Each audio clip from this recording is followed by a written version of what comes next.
امریکہ میں گزرے. اچھا بھائی وجہ کیا یہ بتائیے. وجہ یہ نہیں کہ اس کو پاکستان برا لگ رہا ہے, وجہ یہ ہے کہ یہاں پر جو نظام جاری ہوا ہے نا وہ اس نظام کا مقابلہ نہیں کر سکتا. وہاں پر علاج کی سہولت دیکھیں, اب آپ کسی سے بھی پوچھیے آپ کیوں رہنا زندگی رہنا, وہ اس لیے نہیں کہ عیسائی یہودی یہ سب باتیں ہٹ جائیں, اس کو اب ایک طرف رکھیں. بلکہ جو بنیادی ضروریات ہیں نا وہ وہاں پر موجود ہیں. علاج چاہیے آپ کو ملے گا, غذا آپ کو صاف ستھری ملے گی, ٹھیک ہے, ماحول آپ کو صاف ستھرا ملے گا. النظافت من الایمان یا النظافت نصف الایمان وہ آپ کو وہاں پر نظر آئے گی, ہے یا نہیں ہے یہ ساری چیزیں.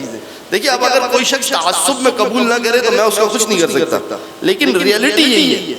اور جب تک انسان ریئلٹی کو دیکھیے, یاد رکھیے جب بھی کبھی آپ کا کسی سے مقابلہ ہونا, آپ جب تک ریئلٹی کو قبول نہیں کریں گے نا اس سے مقابلہ نہیں کر سکتے, اس سے ٹکر کا مقابلہ نہیں کر سکتے.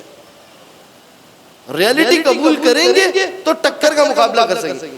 آپ آج میں آپ کو یہ میں اس لیے نہیں کہ میں کسی کے حق میں بول رہا ہوں یا کسی کی مخالفت میں بول رہا ہوں, آج آپ 1,00,000 فتوے لے کے آئیے. اگر اس وقت 1,00,000 مرجے ہو نا اور آپ 1,00,000 فتوے اٹھا کے لے آئیے کہ پیپسی پینا حرام ہے, 1,00,000 فتوے اٹھا کے لے کے آئیے, مگر یہ فتوے کا اثر نہیں آئے گا جب تک آپ پیپسی کے متبادل کوئی چیز نہیں دیں گے. توجہ کی آپ نے. ہمارا یہ ایک مسلمانوں کا شروع سے مسئلہ ہے. ہماری دنیا جو ہے نا, ہماری دکان صرف فتووں کی حد تک چلتی ہے. جب پریکٹیکل ہونے کی بات آتی ہے نا وہاں سب کوئی یہاں سے ٹن لے گا, کوئی وہاں سے ٹن لے گا, سب جو ہے وہ آپ کو دور کھڑے ہوئے نظر آئیں گے. توجہ کیا آپ لوگ ہیں یہاں تک میرے ساتھ ہیں, ایک مل کر درود پڑھ دیجئے محمد صلی اللہ علیہ محمد. آپ کب تک روکیں گے؟ میں اپنے بچے بیٹھے ہوئے, آپ کب تک بچوں کو روکیں گے کارٹون سے جو اس وقت یوٹیوب پہ بھرے ہوئے؟ واللہ آپ اپنے دل پر ہاتھ رکھ کے بتائیے کوئی متبادل ہے ہمارے پاس؟ کوئی متبادل ہے جس لیول پہ, جس 3D لیول اور جس ٹیکنالوجی کی دنیا پہ وہاں پہ کام ہو رہا ہے, کوئی ہمارے پاس متبادل ہے؟ کوئی متبادل نہیں, کوئی کرنے کو تیار ہے. ایک شعر لکھا تھا میں نے کسی زمانے میں, ہے ماحول کا سب کو شکوہ تو پھر ہوئی کوئی اصلاحی جنبش نہیں, میسر وہ پرچم ہو اب خدا ہو جس کے تلے کوئی سازش نہیں, اے بہلول مولا کا دیدار ہو کوئی اور اب دل میں خواہش نہیں. ایک مل کر درود پڑھ دیجئے محمد صلی علی محمد. کوئی متبادل نظام نہیں. میں کل ہمارے ایک دوست سے گفتگو ہو رہی تھی, اس نے کہا یار ہمارے بچے مدرسوں کی طرف کیوں نہیں آتے؟ جس طریقے سے والدین بچے کو صبح 7 بجے اٹھا رہے, جیسے وہ قبر میں نہیں ہاتھ رکھ کے کندھے پہ اسمع افہم اذا اتاک الملکان المقربان وقل فی جوابہما, اٹھو بیٹا اٹھو اسکول جانا ہے. اللہ, 3 سال کا بچہ, ابھی اس کی سوچ ڈیولپ نہیں ہوئی, فکر ڈیولپ نہیں ہوئی, آپ نے اٹھا کے اس کے نظام میں رکھ دیا. ٹھیک ہے آپ کیجئے, ماحول کی مجبوری ہے کیجئے.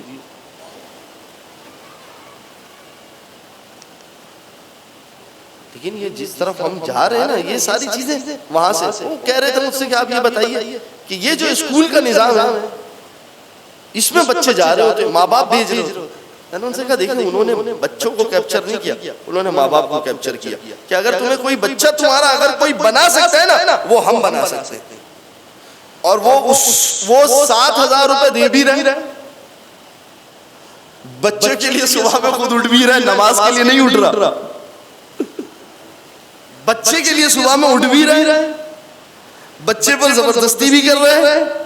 وہ ماں کے جو شوہر شام میں گھر میں آتا ہے موبائل میں مصروف ہوتی ہے, وہ صبح لنچ باکس بھی تیار کر رہی ہے.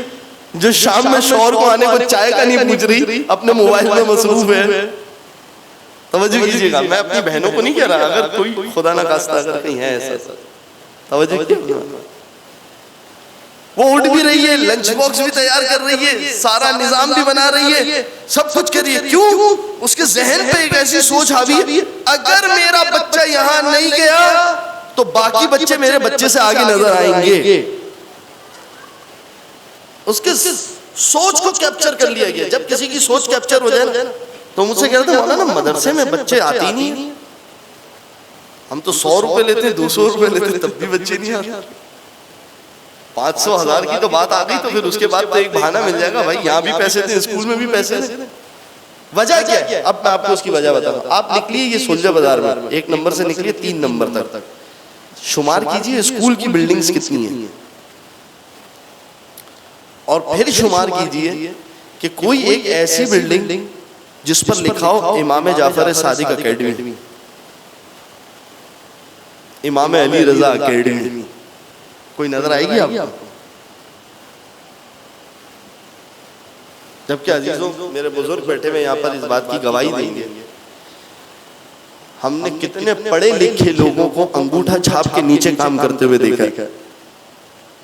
کیا نہیں ہے ایسا؟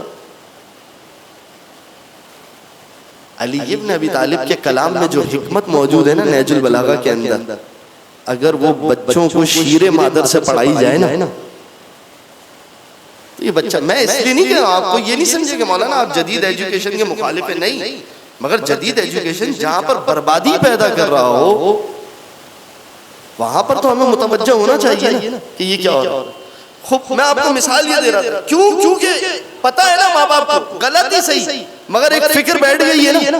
ہمارے یہاں پر آپ دیکھ لیجئے وہ بلی رستہ کاٹ لے، جبکہ نہج البلاغہ میں مولا فرما رہے کہ فعال عجیب، واللہ یہ دیکھیں علی ابن ابی طالب کی حکمت یہ ہے.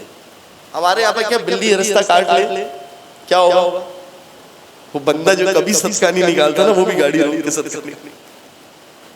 بلی نے رستہ کاٹ لیا، ایک فکر کو بٹھا دیا گیا نا. گھر سے نکلتے ہوئے کلوک کبک کہیں کر دے، اماں بیچاری پورے دن جب تک بچہ واپس نہ آ جائے تسبیح لے کے مصلی پہ بیٹھی ہوئی. ٹھیک ہے، ایک فکر بیٹھ گئی نا، ایک سوچ جا کے اندر بیٹھ گئی. اب وہ بیٹھ گئی ہے نا، اب یہ چیز ایسے ہی چلتی رہے گی زندگی بھر. جبکہ مولا امیر دیکھیں نہج البلاغہ میں کیا کہہ رہے ہیں. مولا امیر فرما رہے ہیں کہ فعال جب بھی لو نیک لو. یہ جو فعال ہوتے ہیں نا یہ تمہاری سوچ کے اوپر ڈیپینڈ کرتے ہیں.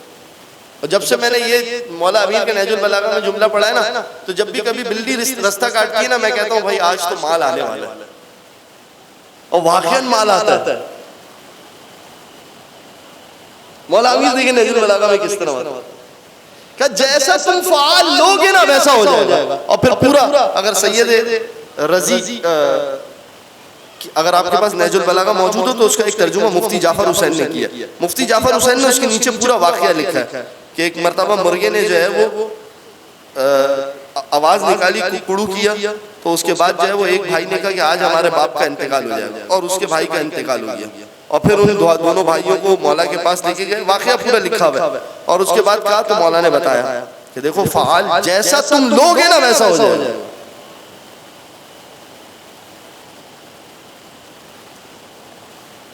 توجہ ہے، یہ نہج البلاغہ کی حکمت ہے، یہ نہج البلاغہ کی سوچ ہے، اور ایک ہماری سوچ ہے.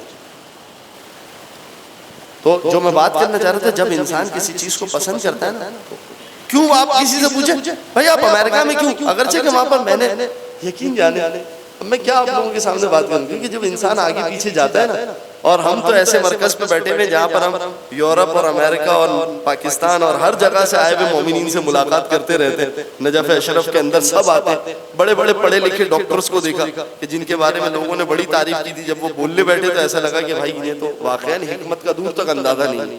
اور ایک ایسے ملنگ شخص کو دیکھا، اس نے ایک جملہ ایسا بول کے چلا گیا، ایسا نظر آ رہا تھا کہ حکمت پروردگار عالم نے یہاں اتاری. دیکھا، واقعاً دیکھا، واقعاً دیکھا. تو وہاں پر میں نے یعنی دیکھا ہے لوگ وہاں پر پیٹرول پمپ پہ کام کر رہے ہوتے.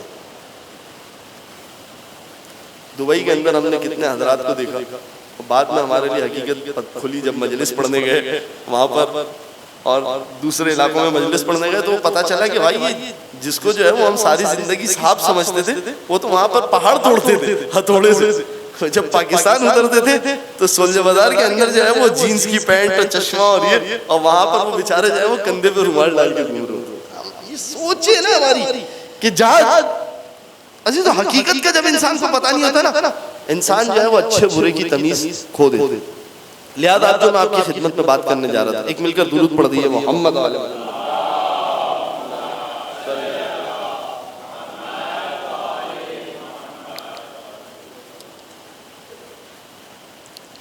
تو طلب انسان اس چیز کو کرتا ہے جس چیز کے اندر انسان کی فطرت میں انسان اپنا فائدہ دیکھتا ہے. بس اس نے اگر یہ سمجھ لیا نا اس میں میرا فائدہ ہے تو دیکھیے.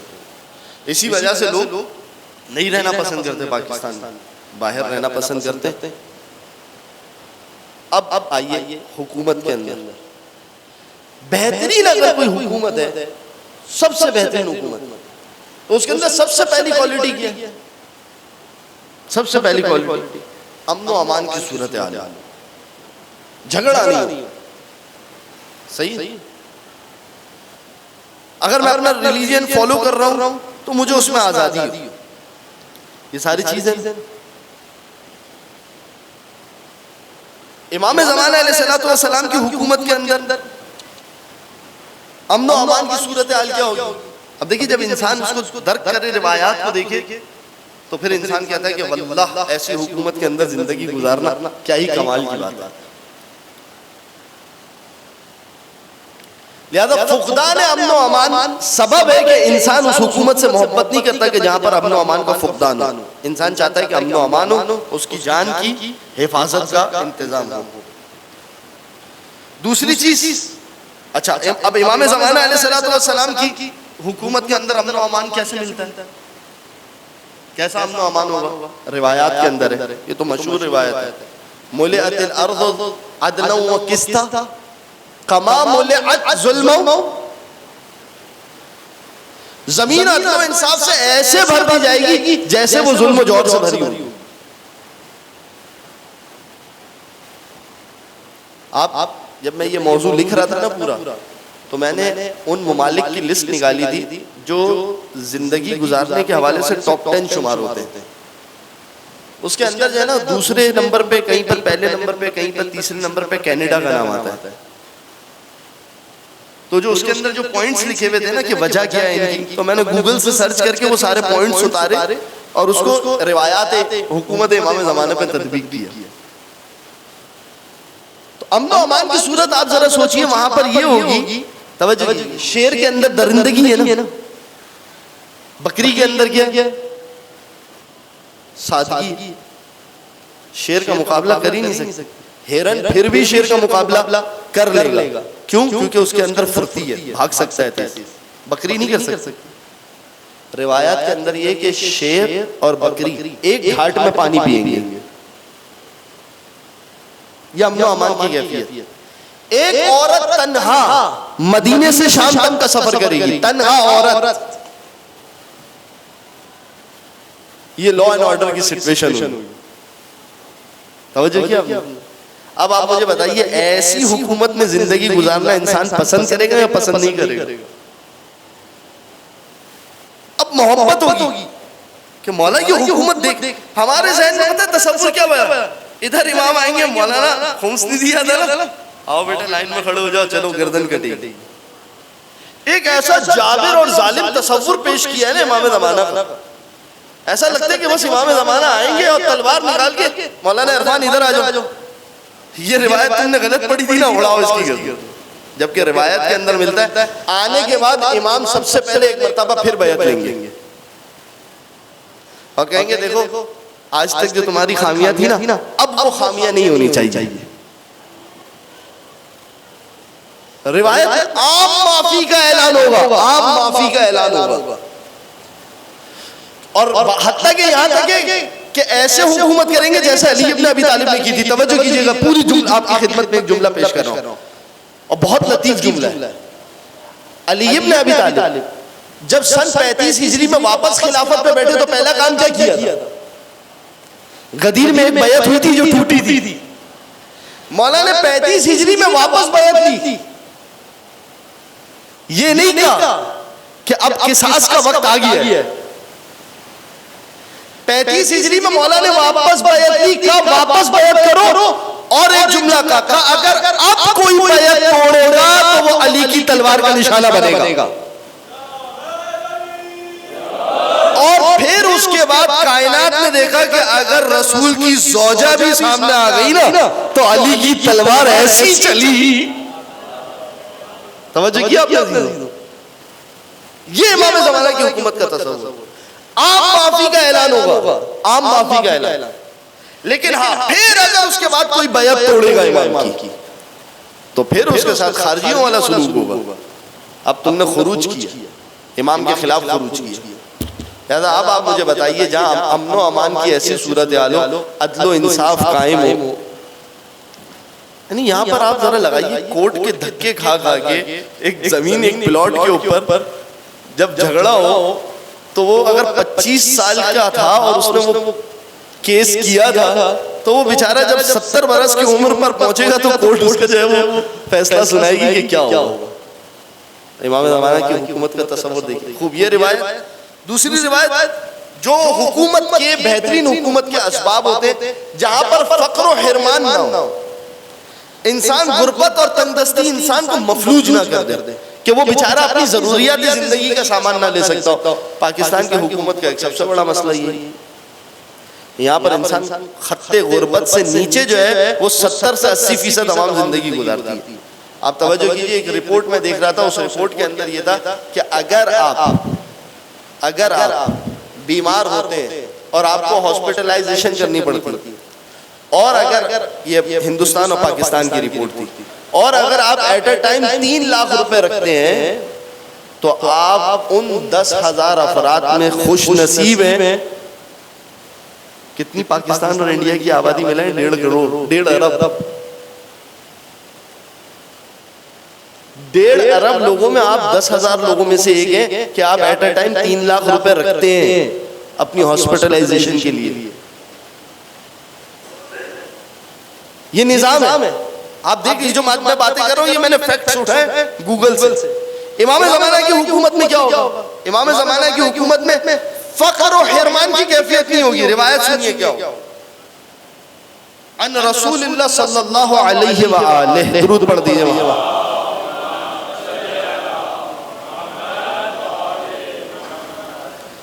کہتے ہیں رسول خدا فرماتے ہیں ابشروا بالمہدی, لوگوں کو مہدی کی بشارت دو, یعنی مہدی کے ذریعے سے لوگوں کو خوشخبری دو. اور عزیزو یاد رکھیے گا, توجہ کیجئے گا, ایک جملہ یہاں پر سن لیجئے. انتظار کا مفہوم بھی یہی ہے. انتظار کا جو دوسرا لفظ ہے نا, اب میں روایتیں پیش نہیں کرنا چاہ رہا, میں اپنے موضوع سے ہٹ جاؤں گا. انتظار کی جو دوسرا لفظ ہے نا وہ لفظ ہے صبر. یہ کہتے ہیں نا اردو میں بھی دونوں لفظ استعمال ہوتے ہیں, انتظار اور صبر. انتظار کا جو بہترین مفہوم ہے نا وہ ہے صبر. کیا مطلب؟ افضل العبادت انتظار الفرج, انتظار الفرج افضل العبادت ہے. یہ جو افضل العبادت انتظار الفرج کہا گیا, کیا مطلب انتظار الفرج افضل عبادت ہے؟ یعنی جو امام زمانہ کی غیبت میں تمہارے اوپر مشکلات آ رہی ہیں, فرج کہتے ہیں کشائش کو, کہ تمہارے لیے دروازے کھلیں گے, ان دروازے کھلنے کا انتظار کرو. یعنی کیا مطلب؟ یعنی غیبت میں کیا کرو؟ غیبت میں جو تمہارے اوپر مشکلات آئی بھی نا اس پر صبر کرو, اور اس صبر کے ذریعے سے امام زمانہ کی مدد کرو. شکوہ مت کرو. اگر اپنا ہی امام زمانہ سے شکوہ کرنا شروع کر دے, اگر اپنا ہی امام زمانہ سے ہمارے, آپ دیکھیں یہ پتہ ہے مفہوم کی گڑبڑ کہاں ہوتی ہے. یہ جو کلام آتے ہیں نا ہمارے یہاں پر, مثال کے طور پر, اب میں کسی شاعر کا نام نہیں لینا چاہ رہا, مولا یہ ہو گیا, یہ ہو گیا, یہ ہو گیا, اب بھی آپ نہیں آ رہے. میں نے ایک مسدس لکھی تھی امام زمانہ پر, اس میں ایک عکس میں بات کی تھی, خبر ہے آپ کو میری, مجھے خبر ہی نہیں. مولا آپ تو میری خبر رکھتے, میں نہیں رکھتا. یتیمی کاٹتی ہے شفقت پدر ہی نہیں, طویل کتنی ہے کھٹی شب ہجر ہی نہیں.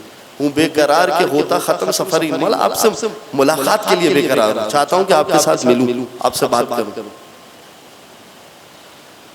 تو انسان جنت امام زمانہ کے سامنے شکوے والی زبان استعمال نہیں کرے. مولا میری طرف سے کوتاہی ہے, میں چاہ رہا ہوں آپ کے پاس بڑھوں, آپ کے پاس آؤں. انسان اپنے آپ کو دیکھے. یہ انتظار کا مفہوم ہے, اگر آپ کو یاد رہ جائے. نہیں یاد رہا, دوسرا جملہ, انتظار یعنی صبر. جو مشکلات آ رہی ہیں اس مشکلات کے اوپر صبر کرو کہ ایک دور آنے والا ہے.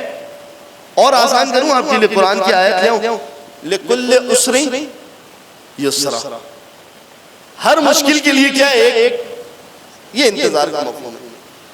یقیناً مشکلات آ رہی ہیں. مثال کے طور پر فرض کر لیجئے آپ میں سے کوئی انسان اور میں اور آسان بات کرتا ہوں آپ کے لیے بات واضح ہو جائے گی. کتنی آسان سی بات ہے. ہمارے معاشرے کے اندر یہ چیز ہو رہی ہے کہ ایک گھر نہیں بن رہا بھائی, اب آپ سے اگر اس کی بیٹی نہیں سنبھالی جا رہی تو طلاق دو, بات ختم کرو.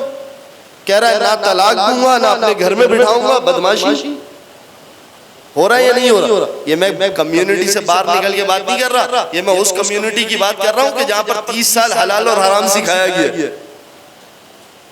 ہو رہا ہے یا نہیں ہو رہا؟ اب وہ لڑکی بیچاری مجبور ہے, کیونکہ امام زمانہ ہوتا تو کیا کرتے؟ آج کہتے طلق, میں طلاق دیتا ہوں, اختیار تھا امام کے پاس, ختم, لڑکی آزاد ہو جاتی, دوسری شادی کرتی. بیچاری پس رہی ہے, طلاق نہیں دے رہا, خلا مانگ رہی ہوں, خلا نہیں دے رہا. بعض مولوی کہہ رہے خلا کا موضوع ہی نہیں بنتا, کیا کروں؟ بیچاری غریب پس رہی. یہ جو پس رہے ہو نا, اور اس پر جو تم صبر کر رہی ہو اور اس کے گھر والے صبر کر رہے, یہ حقیقت میں تم امام زمانہ کی نصرت کر رہے. ورنہ حقیقت میں کیا ہوتا؟ اگر امام زمانہ ہوتے تو 1 منٹ کا مسئلہ تھا, یہ حل ہو جاتا. امام زمانہ سننے کی بھی ضرورت نہیں تھی. فخر و حرمان, روایت کیا کہہ رہی ہے؟ کل باقی کے اسباب بیان کروں گا, آج میں نے 2 سبب بیان کیے. ایک امن و امان کی کیفیت کیا ہوگی, ہرنی شیر والا واقعہ یاد رکھیے گا. ملئت الارض ظلم و جور عدل و قسط کما ملئت ظلم و جور.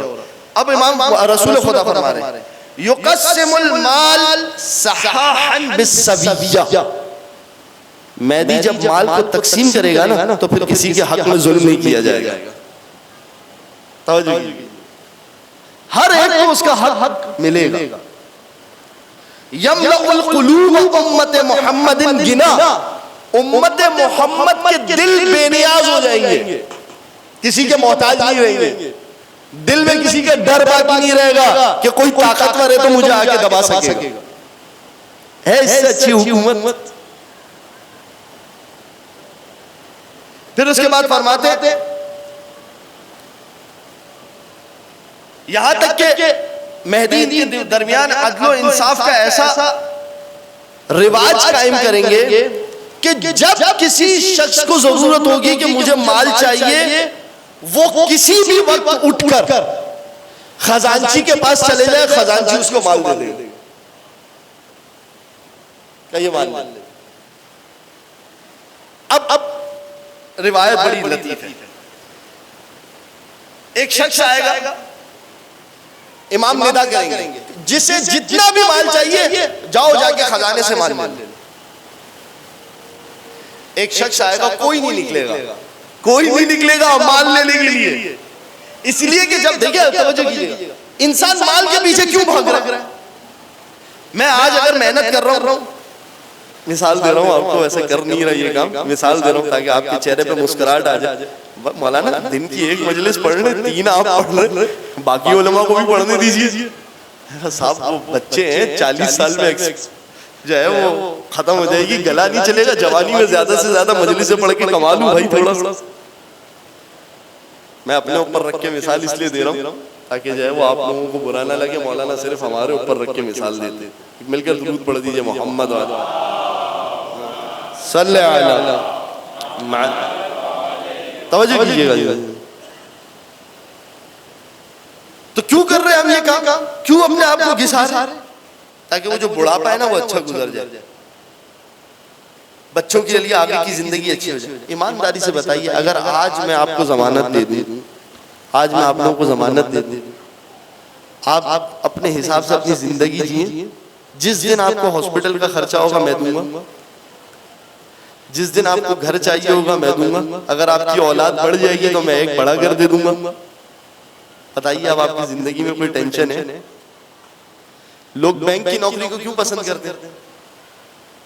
80% خوجہ حضرات کا دماغ آپ جا کے دیکھ لیجیے. مولانا ہاؤس لون ملے گی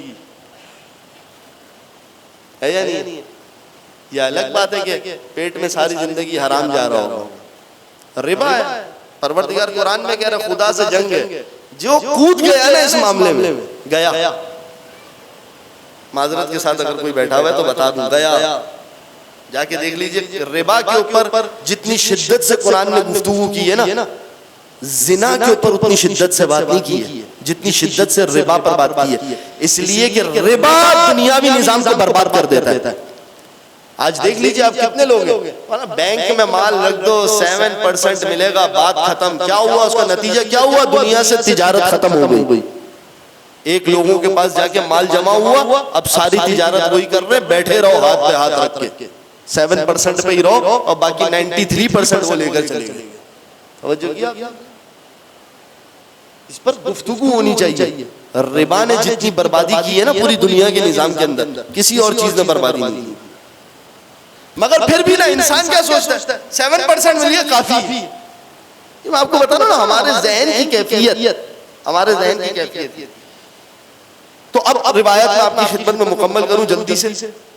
جب آپ کو سب چیزیں مل رہی، بینک کی جاب کیوں کر رہے ہیں؟ اس لیے مولانا کچھ نہیں ملے گا، بچے کو ہاؤس لون مل جائے گی، فوراً سے اپنا گھر ہو جائے گا، اور پھر جو ہے وہ نوکری اچھی ہو گئی، پھر اس کے بعد چھوکری بھی اچھی آ جائے گی، مولانا دیکھیں گے کہ ہاں بھائی کما اچھا رہا ہے تو کوئی رشتہ بھی جلدی آ جائے گا۔ یہ ساری چیزیں جو ہمارے ذہنوں میں بیٹھی ہے نا عزیزو، اب یہاں پر کیا فرما رہے ہیں؟ امام زمانہ جو ہے وہ ندا کریں گے جس کو جتنا مال چاہیے آ جائے، کوئی اپنے گھر سے نہیں نکلے گا، جب ضرورت ہوگی تب مل ہی جائے گا، کوئی نہیں نکلے گا۔ ایک شخص جو لالچی ہوگا اپنے گھر سے نکلے گا۔ اب روایت سنیں، وَآتِي سَعْدًا، وہ آئے گا خزانچی کے پاس، حَتَّى يُعْتِيكَ فَيَأْتِيهِ فَيَقُولُ أَنَا رَسُولُ الْمَهْدِي إِلَيْكَ لِتُعْتِينِي مَالًا، اور آ کے کہے گا اس کو کہ مجھے امام زمانہ نے بھیجا ہے تاکہ تو جو ہے مجھے خزانے سے مال نکال کے دے دے۔ فَيَقُولُ أَحْسِي، تو وہ کہے گا کہ لے لے جتنا مال اٹھانا اٹھا لے۔ فَيُحْسِي، وہ سارا مال اٹھائے گا، جمع کرے گا، دامن میں ڈالنا شروع کرے گا، جمع کرتا جائے گا، اتنا مال جمع کرے گا کہ ما یستطیع ان یحملہ، وہ خود اس کو اٹھانے کی طاقت نہیں رکھتا ہو۔ اور پھر جب وہ اس مال کو لے کر نکلے گا، اس خزانے سے باہر نکلے گا، فَيَنْدِمْ، اور اس کے بعد جو ہے وہ مایوس ہوگا، یہ میں نے کیا کیا، کوئی نہیں آیا، میں اکیلا۔ وَيَقُولُ، اور کہے گا انا كنت اشجع، میں تو سب سے زیادہ حریص تھا، میں تو سب سے زیادہ لالچی تھا۔ اور پھر اس کے بعد روایت یہ کہتی ہے کہ پھر وہ واپس جائے گا اور اس کے بعد وہ خزانچی سے کہے گا کہ یہ مال رکھ لو، اور خزانچی اس سے ایک جملہ کہے گا، کہا کہ مہدی کی حکومت میں ہم جو دے دیا کرتے ہیں وہ واپس نہیں لیتے۔ اللہم صلی علی محمد۔ عزیزو ایمانداری سے بتائیے، اب اگر ہم کہیں گے اللہم عجل لولیک الفرج، امام زمانہ آپ کی حکومت، آپ خود سوچیں میں اور آپ حسین پر بیٹھ کے گریا کر رہے ہیں، میں اور آپ یہ مجلس سے برپا کر رہے ہیں، کیا امام زمانہ آئیں گے ہماری گردنیں کاٹ دیں گے؟ اتنے ظالم ہیں۔ عجیب، یعنی جو روایت ہے یہ بتا رہی ہے کہ ذکر اہل بیت شفا دے دیتا ہے، ذکر اہل بیت انسان کی زندگی کی تقدیر بدل دیتا ہے۔ میں اور آپ انتظار امام میں بیٹھے اور امام آ کے مجھے بولیں گے تو نے فقہ کا مسئلہ یاد نہیں کیا تھا، اچھا چل تیری گردن اڑا دیتا ہوں۔ کوئی روایت ہے، کہاں سے پتہ نہیں یہ روایتیں بنائی گئی یا یہ روایتیں گڑی گئی، تصور امام زمانہ کو خراب کیا۔ آج میں نے آپ کی خدمت میں دو چیزیں امام زمانہ کے حوالے سے پیش کی، ایک کیا امن و امان کی صورتحال، اور دوسری چیز جو میں نے آپ کی خدمت میں پیش کی وہ یہ کہ فقر و حرمان، فقر و حرمان یعنی فائنینشل ڈس اسٹیبلٹی، یہ کسی بھی حکومت کے لیے جو ہے نا وہ خطرناک ہے۔ امام زمانہ کی حکومت کے اندر کوئی مشکل ہی نہیں ہے، اسٹیبل حکومت ہے، جب آپ کو جو چاہیے، حتیٰ کہ روایت کے جملے، عجیب جملہ ہے، آیت ہے قرآن کی، حیث شئتم رغدا لو ان القرى آمنوا واتقوا لفتحنا علیہم برکات من السماء، اگر لوگ ایمان لاتے اور با تقوی ہو جاتے ہم ان کے لیے آسمان سے رزق کے دروازے کھولتے۔ امام زمانہ کی حکومت کے اندر یہ تصور ہوگا انسان جس جگہ کھڑے ہو کے جو چیز طلب کرے گا وہ چیز اسے وہاں پر اترے گی۔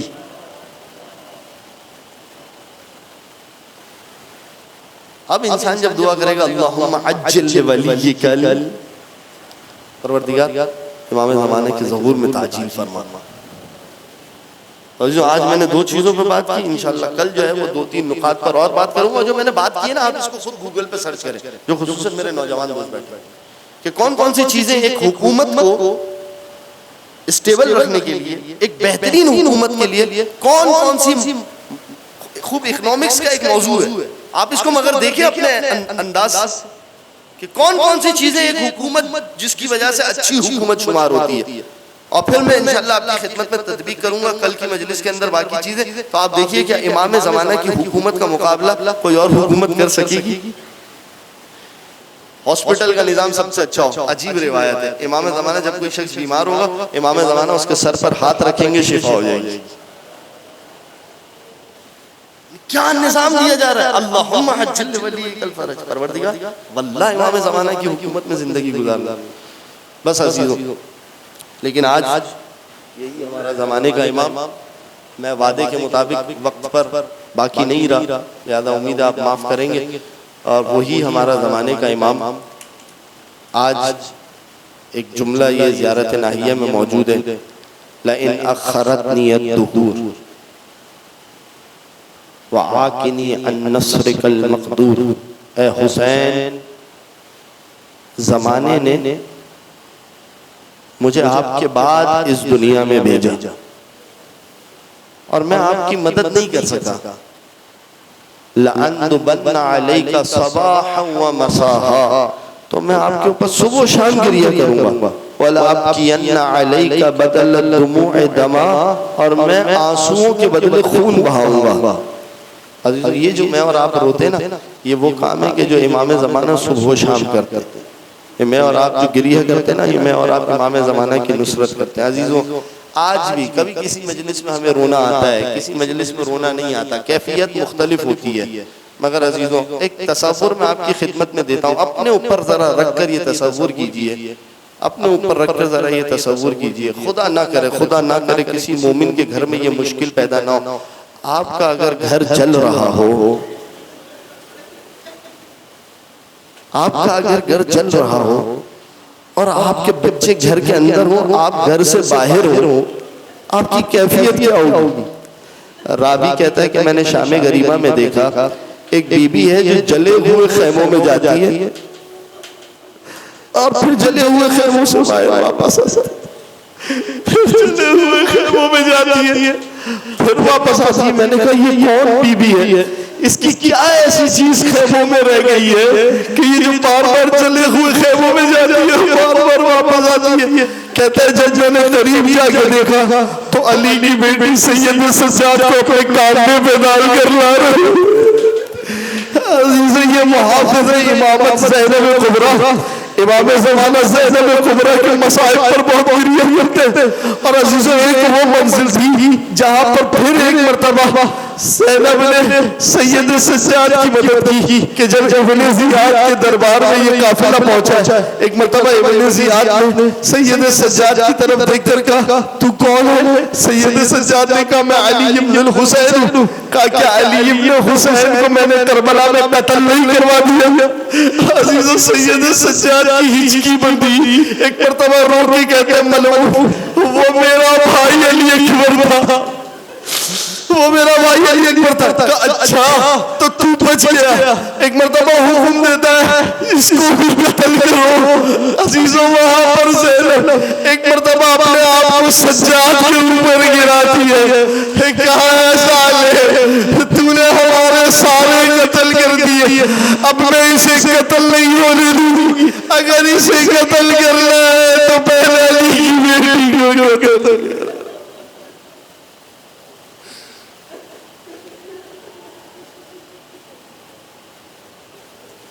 ألا لعنة الله على القوم الظالمين وسيعلم الذين ظلموا أيام منقلب ينقلبون. مل کر میرے ساتھ خدا آپ سب کو کربلا کی زیارت نصیب فرمائے.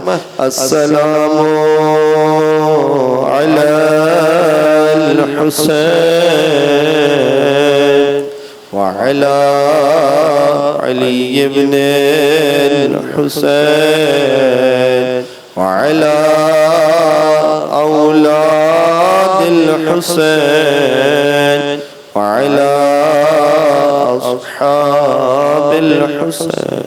پروردگار ہماری اس عبادت کو اپنی بارگاہ میں قبول فرما. پروردگار جن مومنین نے اس مجلس کو بپا کرنے کے لیے تعاون کیا, خدا ان کے رزق میں, ان کے جسمانی صحت میں, ان کے گھروں کے اندر خدایا برکت نازل فرما دے. پروردگار جو مومنین یہاں پر حاضر ہیں خدایا یہ امام حسین کا گھر ہے، خدایا جو بے گھر ہیں جن کا اپنا گھر نہیں ہے انہیں اپنا گھر نصیب فرما، پروردگار تجھے واسطہ جو صاحب گھر ہیں انہیں وسیع گھر عنایت فرما، پروردگار جو مومنین جن کی رزق کی تنگی ہے امام زمانہ کے صدقے ان کے رزق میں وسعت عنایت فرما، پروردگار زمانے کے امام کے ظہور میں تعجیل فرما، ہمیں حکومت امام زمانہ میں زندگی گزارنے کی توفیق عنایت فرما، ہم سب کو امام زمانہ کے اعوان و انصار میں شمار فرما، ماتم حسین۔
جلتے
صدائی عباس کہاں ہو تم چلتی ہوئی دھرتی پہ مظلوم کی لاش پڑی روتی ہے سکینہ بھی بابا کے پاس کھڑی اے حال یتیمہ کا غربت کی گھٹا چھائی عباس کہاں ہو تم جلتے ہوئے خیموں سے زینب کی صدائی عباس کہاں ہو تم جلتے ہوئے خیموں سے زینب کی صدائی عباس کہاں ہو تم اے شمر کمینے نے معصوم سکینہ کے مارے جوازے بھی اے پھول سے گالوں پہ آجاؤ چچا غازی رو رو کے وہ چلائی عباس کہاں ہو تم جلتے ہوئے خیموں سے زینب کی صدائی عباس کہاں ہو تم جلتے ہوئے خیموں سے زینب کی صدائی عباس کہاں ہو تم جلتے ہوئے خیموں سے زینب کی صدائی عباس کہاں ہو تم عباس چلے آؤ خیموں میں غریبوں کے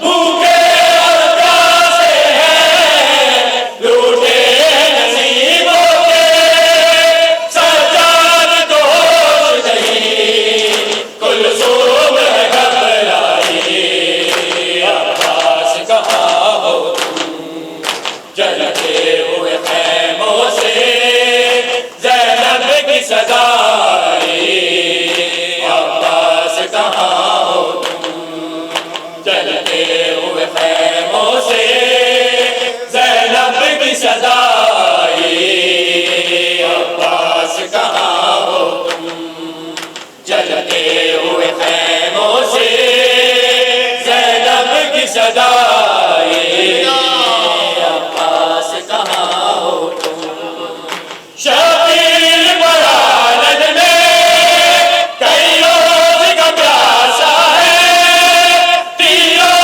سے ہوا چلنی مظلوم کا لاشا ہے نہ قبر ملا اس کو نہ قبر ہے بنوائی عباس کہاں ہو تم جلتے ہوئے خیموں سے زینب کی صدائی عباس کہاں ہو تم جلتے ہوئے خیموں سے زینب کی صدائی عباس کہاں ہو تم شبیر برآمد میں کئی روز کا پیاسا ہے تیروں سے ہوا چلنی مظلوم کا لاشا ہے نہ قبر ملا اس کو نہ قبر ہے بنوائی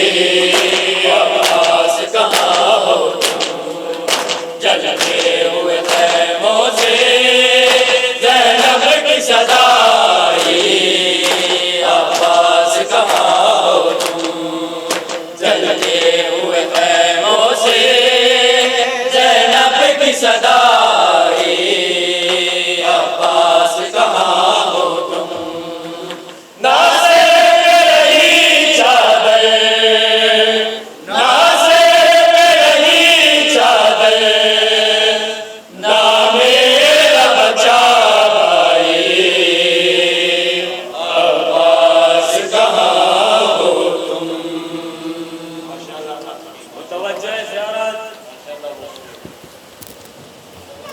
أعوذ بالله من الشيطان الرجيم بسم الله الرحمن الرحيم السلام علیکم.